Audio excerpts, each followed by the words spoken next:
नमस्कार दोस्तों, प्रैक्टिस वाला यूट्यूब चैनल में आप लोगों का स्वागत है। दोस्तों आज हम लोग रेलवे प्लेटफॉर्म साइंस बुक का प्रैक्टिस सेट नंबर 13 पर इस वीडियो में बात करेंगे। तो आप वीडियो को पूरा देखिए, आपके लिए एक एक सवाल इम्पोर्टेंट है। दोस्तों आपके एग्ज़ाम में इस वीडियो से सेम टू सेम सवाल देखने को मिलेगा, तो आप एक एक सवाल का इम्पोर्टेंट समझिए और अच्छे से तैयारी कीजिए। ओके दोस्तों, चलिए हम लोग डायरेक्ट क्वेश्चन देख लेते हैं। नेक्स्ट क्वेश्चन कह रहा है कि यदि किसी ट्रॉली को 20 मीटर तक धकेलने में किया गया कार्य 1200 जूल हो तो लगाया गया बल ज्ञात कीजिए। तो W बराबर होता है F इंटू एस के, तो F बराबर हो जाएगा W बटा एस के। इसमें W का मान दिया है 1200 जूल और S का मान दिया है 20 मीटर। जब आप कटाएंगे तो 60 न्यूटन का इसमें बल लगेगा, तो लगाया गया बल जो है आपका 60 न्यूटन है। ऑप्शन सी जो है बिल्कुल सही उत्तर हो जाएगा। ओके, चलिए नेक्स्ट क्वेश्चन देख लेते हैं।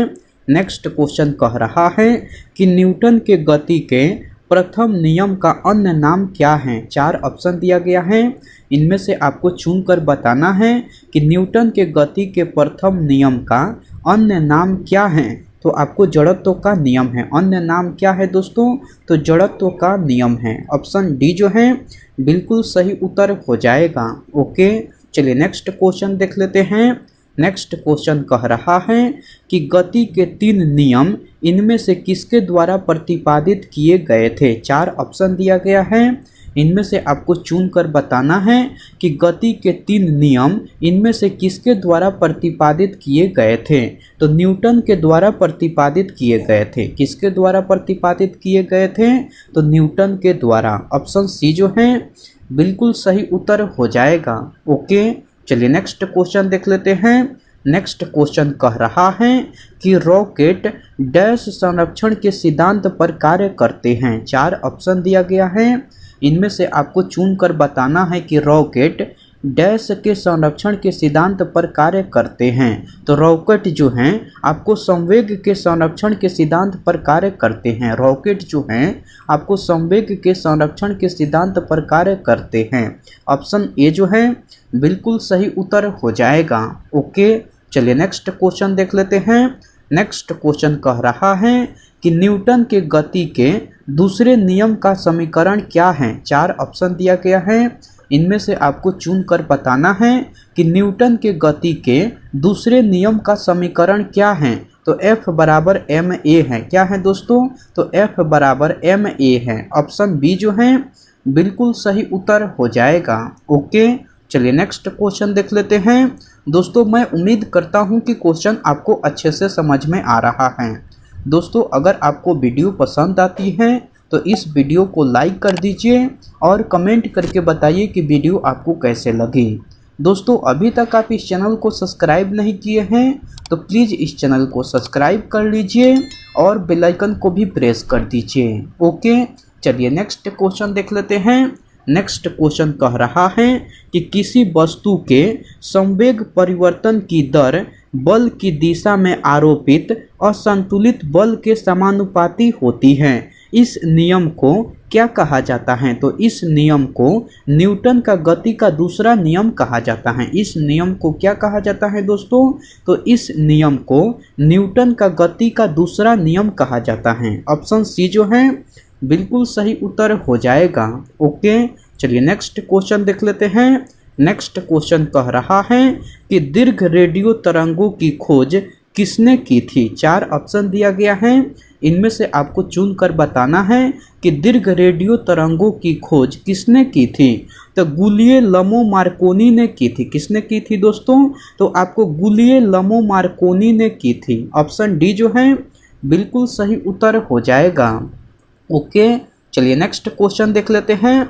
नेक्स्ट क्वेश्चन कह रहा है कि आइजैक न्यूटन द्वारा गति के कितने नियम प्रतिपादित किए गए थे। 4 ऑप्शन दिया गया है, इनमें से आपको चुनकर बताना है कि आइजैक न्यूटन द्वारा गति के कितने नियम प्रतिपादित किए गए थे।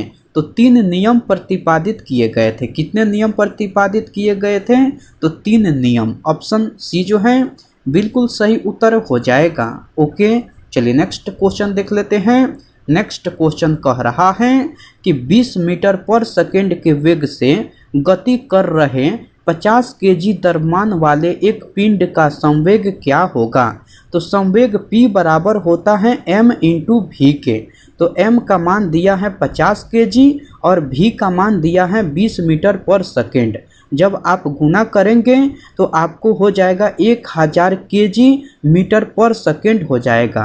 तो इसका संवेग जो है आपको 1000 केजी मीटर पर सेकेंड हो जाएगा। ऑप्शन डी जो है बिल्कुल सही उत्तर हो जाएगा। ओके, चलिए नेक्स्ट क्वेश्चन देख लेते हैं। नेक्स्ट क्वेश्चन कह रहा है कि जब कार एक घुमावदार सड़क पर मुड़ती है तो उसमें बैठे यात्री स्वयं पर केंद्र की विपरीत दिशा में एक बल महसूस करते हैं। यह बल डैश के कारण होता है। तो यह बल जो है आपको जड़त्व के कारण होता है। यह बल किसके कारण होता है। तो यह बल जो है आपको जड़त्व के कारण होता है। ऑप्शन बी जो है बिल्कुल सही उत्तर हो जाएगा। ओके, चलिए नेक्स्ट क्वेश्चन देख लेते हैं। नेक्स्ट क्वेश्चन कह रहा है कि निम्नलिखित को पूरा करें, जैसे कि द्रव्यमान गुणे त्वरण बराबर होता है। 4 ऑप्शन दिया गया है, इनमें से आपको चुनकर बताना है कि द्रव्यमान गुणे त्वरण किसके बराबर होता है। तो द्रव्यमान गुणे त्वरण जो है आपको बल के बराबर होता है। किसके बराबर होता है। तो बल के। ऑप्शन बी जो है बिल्कुल सही उत्तर हो जाएगा। ओके, चलिए नेक्स्ट क्वेश्चन देख लेते हैं।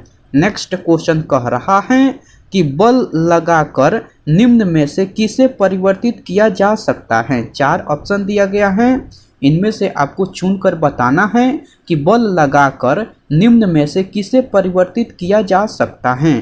तो किसी वस्तु की संवेग की अवस्था को परिवर्तित किया जा सकता है।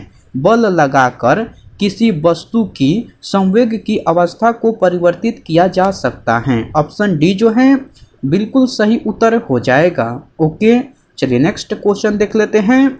नेक्स्ट क्वेश्चन कह रहा है कि यदि वेग को 2 गुना कर दिया जाए तो होगा। यदि वेग को 2 गुना कर दिया जाए तो आपको संवेग 2 गुना और गतिज ऊर्जा 4 गुना बढ़ जाएगी। यदि वेग को 2 गुना कर दिया जाए तो संवेग 2 गुना और गतिज ऊर्जा 4 गुना बढ़ जाएगी। ऑप्शन बी जो है बिल्कुल सही उत्तर हो जाएगा। ओके, चलिए नेक्स्ट क्वेश्चन देख लेते हैं। नेक्स्ट क्वेश्चन कह रहा है कि प्रारंभिक स्थिति से अंतिम स्थिति तक विस्थापन का परिमाण डैश होता है। 4 ऑप्शन दिया गया है, इनमें से आपको चुनकर बताना है कि प्रारंभिक स्थिति से अंतिम स्थिति तक विस्थापन का परिमाण डैश होता है। तो आपको न्यूनतम दूरी होता है। क्या होता है परिमाण। तो न्यूनतम दूरी होता है। ऑप्शन सी जो है बिल्कुल सही उत्तर हो जाएगा। ओके, चलिए नेक्स्ट क्वेश्चन देख लेते हैं। नेक्स्ट क्वेश्चन कह रहा है कि न्यूटन के गति के नियमों का प्रकाशन वर्ष क्या था। 4 ऑप्शन दिया गया है, इनमें से आपको चुनकर बताना है कि न्यूटन के गति के नियमों का प्रकाशन वर्ष क्या था। तो आपको 1687 था। क्या था प्रकाशन वर्ष। तो 1687 था। ऑप्शन डी जो है बिल्कुल सही उत्तर हो जाएगा। ओके, चलिए नेक्स्ट क्वेश्चन देख लेते हैं। नेक्स्ट क्वेश्चन कह रहा है कि न्यूटन का गति का दूसरा नियम है। न्यूटन के गति का दूसरा नियम जो है आपको बल के प्रभावों को समझने में सहायक है। न्यूटन का गति का दूसरा नियम जो है आपको बल के प्रभावों को समझने में सहायक है। ऑप्शन बी जो है बिल्कुल सही उत्तर हो जाएगा। ओके दोस्तों, चलिए नेक्स्ट क्वेश्चन देख लेते हैं। नेक्स्ट क्वेश्चन कह रहा है कि किसी वस्तु को ऊर्ध्वाधर ऊपर की ओर फेंका गया और यह भूमि से अधिकतम ऊंचाई h तक पहुंची। इसके ऊपर जाने के दौरान ऊंचाई h के 1/4 पर वस्तु में डैश होगा। तो ऊंचाई h के 1/4 पर वस्तु में कम स्थितिज ऊर्जा और अधिक गतिज ऊर्जा होगा। क्या होगा दोस्तों। तो कम स्थितिज ऊर्जा और अधिक गतिज ऊर्जा होगा। ऑप्शन डी जो है बिल्कुल सही उत्तर हो जाएगा। ओके, चलिए नेक्स्ट क्वेश्चन देख लेते हैं।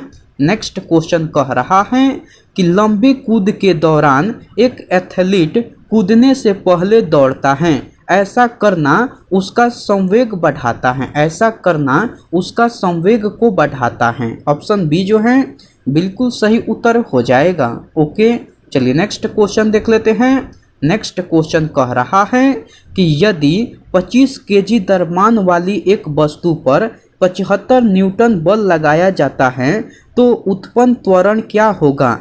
तो F बराबर होता है m इंटू ए के। क्या होता है? F बराबर m इंटू ए होता है। तो A बराबर हो जाएगा F बाटा m के। तो इसमें F का मान दिया है आपको 75 न्यूटन और m कितना दिया है? 25 केजी दिया है। जब आप कटाएंगे तो 3 मीटर पर सेकेंड स्क्वायर हो जाएगा। तो इसमें उत्पन्न त्वरण जो है आपको 3 मीटर पर सेकेंड स्क्वायर हो जाएगा। तो ऑप्शन बी जो है बिल्कुल सही उत्तर हो जाएगा। ओके, चलिए नेक्स्ट क्वेश्चन देख लेते हैं। नेक्स्ट क्वेश्चन कह रहा है कि एक गतिमान वस्तु का संवेग कुछ कारकों पर निर्भर करता है। निम्नलिखित में से कौन सा कथन सबसे उपयुक्त है? तो गतिमान वस्तु का संवेग उसके द्रव्यमान और वेग पर निर्भर करता है। यही कथन जो है सबसे उपयुक्त है। कौन सा कथन सबसे उपयुक्त है दोस्तों? तो आपको गतिमान वस्तु का संवेग उसके द्रव्यमान और वेग पर निर्भर करता है। यही कथन जो है सबसे उपयुक्त है। तो ऑप्शन बी जो है बिल्कुल सही उत्तर हो जाएगा। ओके, चलिए नेक्स्ट क्वेश्चन देख लेते हैं। नेक्स्ट क्वेश्चन कह रहा है कि ठोस सतह द्वारा किसी भी वस्तु पर सामान्य दिशा में लगाए गए बल को क्या कहते हैं? 4 ऑप्शन दिया गया है, इनमें से आपको चुनकर बताना है कि ठोस सतह द्वारा किसी भी वस्तु पर सामान्य दिशा में लगाए गए बल को क्या कहते हैं? तो सामान्य बल कहते हैं। क्या कहते हैं दोस्तों? तो सामान्य बल कहते हैं। ऑप्शन ए जो है बिल्कुल सही उत्तर हो जाएगा। ओके, चलिए नेक्स्ट क्वेश्चन देख लेते हैं।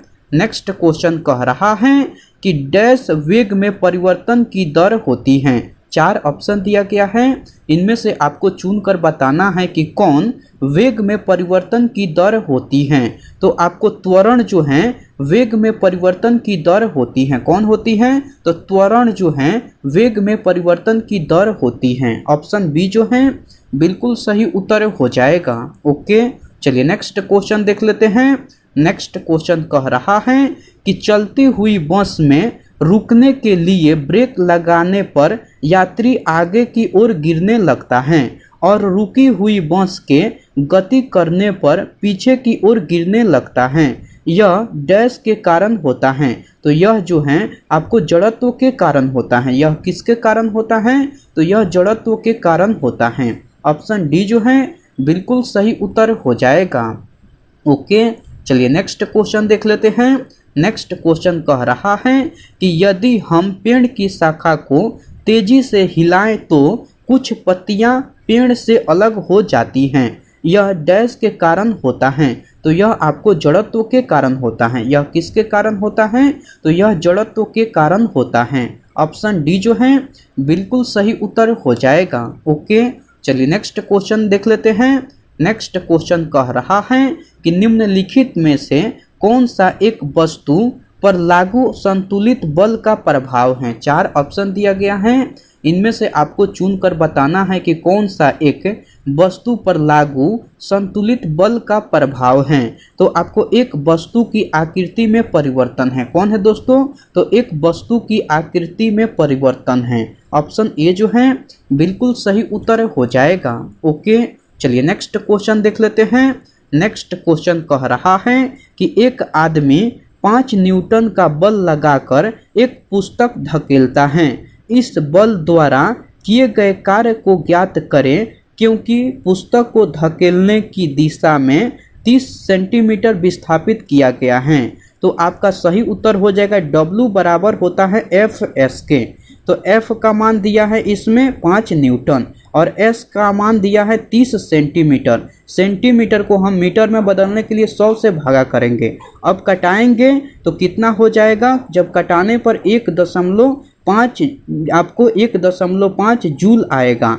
तो इसमें आपको इसमें किया गया कार्य जो है आपको 1.5 जूल है। इसमें किया गया कार्य कितना है तो 1.5 जूल है। ऑप्शन सी जो है बिल्कुल सही उत्तर हो जाएगा। ओके, चलिए नेक्स्ट क्वेश्चन देख लेते हैं। नेक्स्ट क्वेश्चन कह रहा है कि एक टकराव में डैश हमेशा की बचत की जाती है। तो एक टकराव में आपको संवेग हमेशा की बचत की जाती है। एक टकराव में संवेग की हमेशा बचत की जाती है।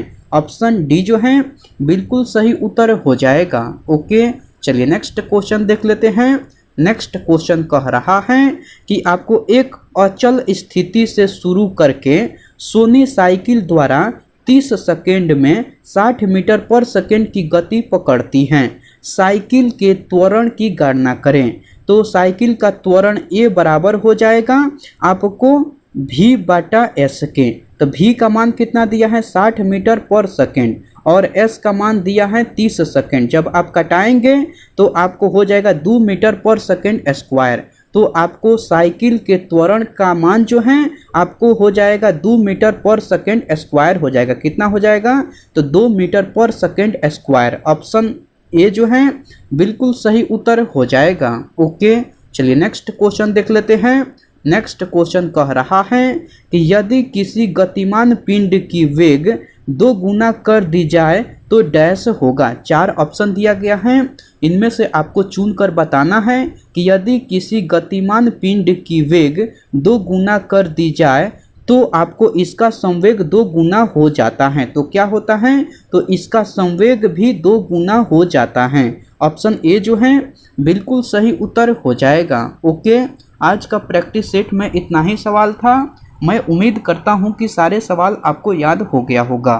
दोस्तों, अगर आपको सारे सवाल याद नहीं हुआ है तो आप इस वीडियो को फिर से देखिए। आपके लिए एक एक सवाल इम्पोर्टेंट है। आपके एग्ज़ाम में इस वीडियो से सेम टू सेम सवाल देखने को मिलेगा। ओके, मैं आपसे नेक्स्ट वीडियो में मिलता हूँ। तब तक के लिए टेक केयर दोस्तों एंड बाय।